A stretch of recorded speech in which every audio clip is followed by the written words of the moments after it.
800슬라 된 테슬라. 한숨 돌려도 될까? 국내 해외 투자자들의 높은 지지를 받는 테슬라가 최근에 하락을 마치고 이틀 연속 상승 800슬라로 복귀했다. 지정학적 리스크 완화 기대, 최근 급락에 따른 저가 매수 심리, 생산 능력 확대 등이 투자 심리에 영향을 끼친 것으로 풀이된다. 뉴욕 증시에서 테슬라는 전 거래일 대비 1.14% 오른 809.87달러의 거래를 마쳤다. 테슬라는 전날 4.81% 상승하며 나흘간의 하락을 끝내고 800달러 선을 회복했다. 테슬라는 서학개미가 압도적으로 많이 보유하고 있는 해외 주식이다.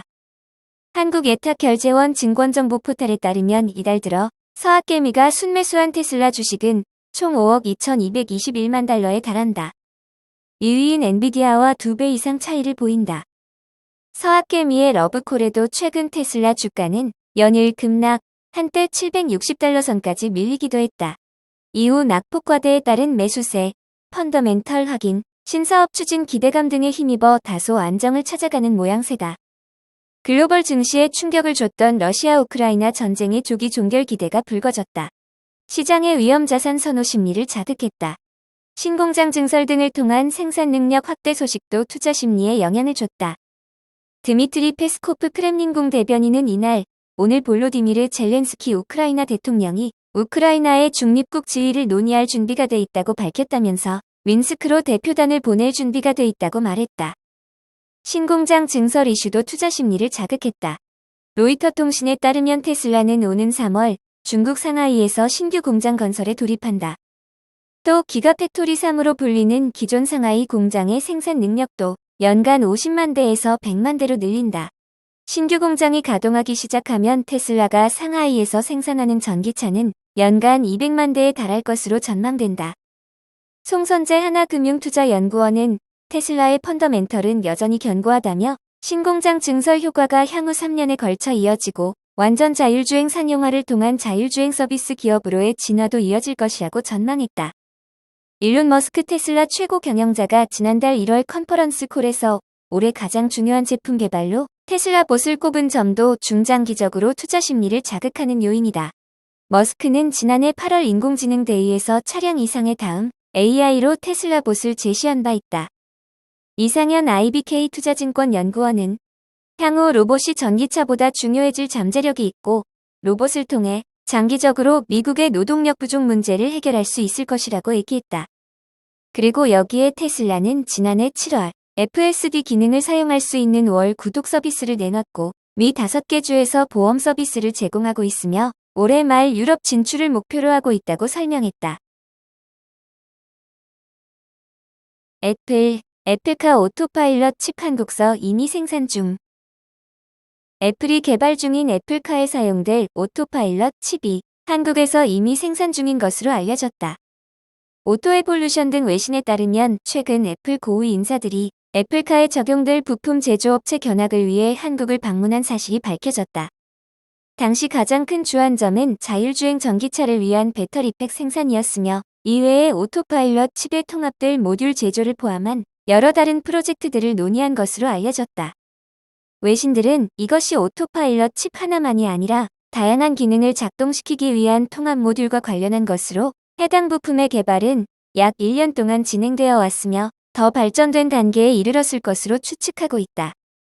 테슬라의 경우 자동차에 탑재된 오토파일럿 칩을 삼성에서 사들인 메모리 칩을 비롯해 다양한 부품을 사용하고 있어 애플 역시 테슬라와 동일한 전철을 밟을 것이라는 예상이다.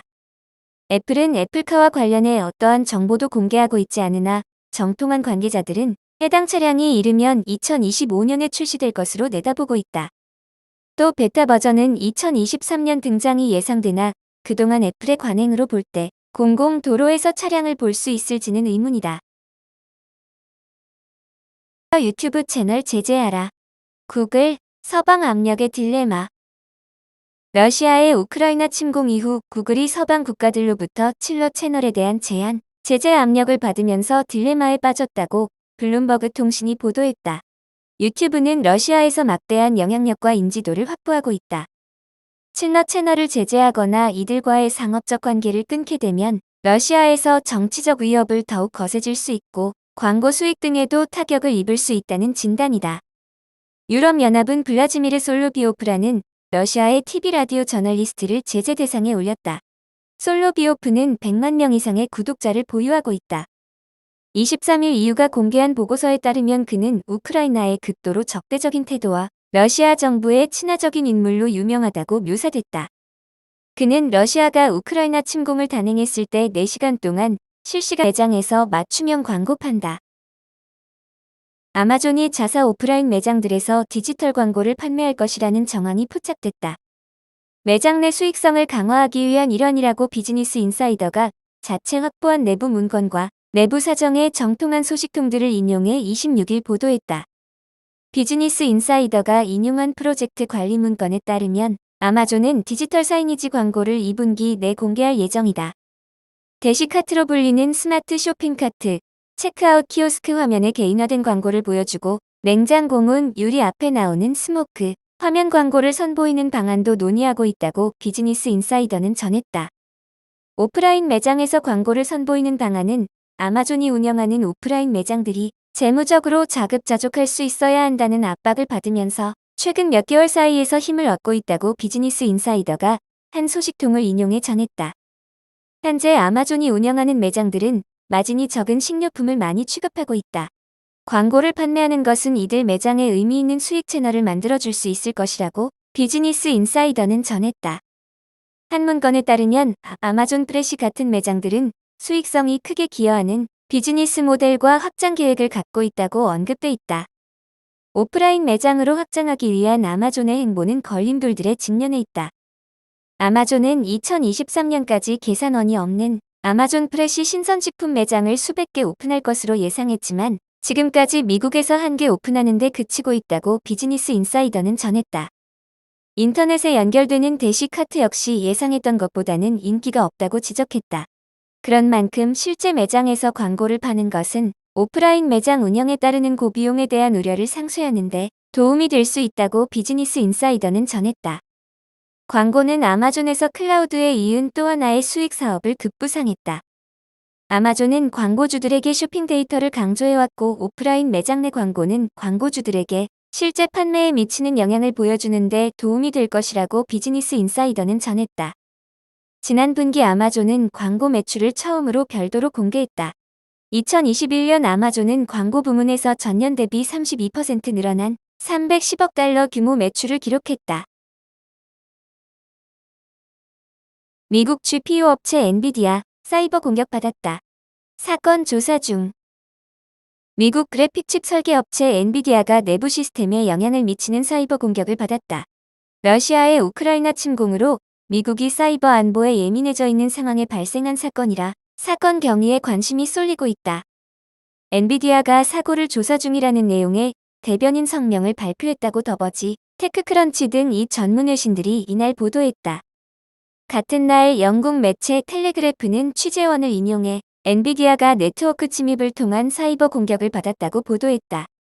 텔레그래프는 이번 공격으로 지난 이틀간 회사 내부 시스템인 개발자 도구와 이메일 시스템이 완전히 손상됐다고 했다. 다만 이번 사고로 데이터를 도난당하거나 삭제당했는지는 알 수 없다고 전했다. 엔비디아는 텔레그래프 보도 직후 사이버 공격 사실을 공식적으로 인정했지만 구체적인 사건 경위와 피해 정도에 대해서는 공개하지 않았다. 엔비디아의 헥터 마리네즈 대변인은 현재 상황에 대해 우리의 사업과 영업 활동은 중단 없이 계속될 것이며 아직 사고의 성격과 범위를 평가하는 중이라 추가로 공유할 정보는 없다고 했다.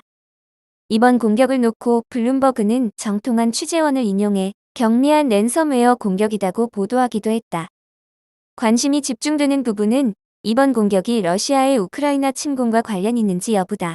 미국은 러시아의 우크라이나 침공 이후 사이버 안보에 각별히 신경 쓰고 있는 중이다.